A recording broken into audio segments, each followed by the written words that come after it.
तुम्हें क्या लगता है ये ईरान गल्फ कंट्रीज पर अटैक क्यों करता है जबकि इनकी इससे कोई दुश्मनी भी नहीं है?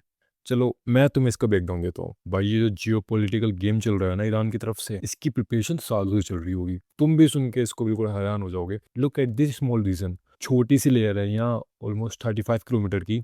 यहाँ से वेस्टर्न कंट्रीज का मैक्सिमम ऑयल सप्लाई होता है। अब ये मत सोचना ईरान इसको एक्चुअली चोक कर देगा। That's not even possible because US navy, if Iran ने इसको चोक भी कर दिया ना, यूएस नेवी इसको 12 आवर्स के अंदर क्लियर कर देगी। और ईरान इसको जानता था।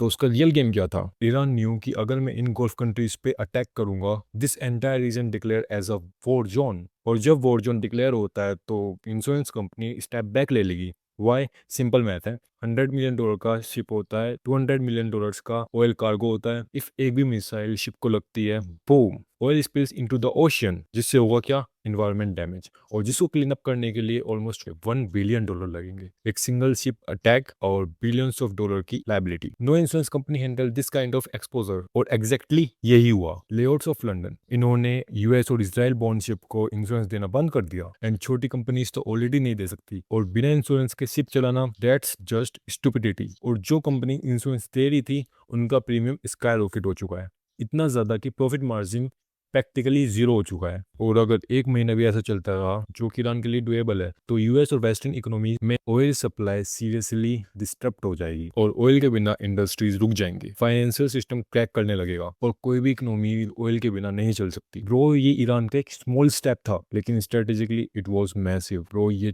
जियोपॉलिटिकल चेस है, और ईरान ने बहुत अच्छा मूव करा है।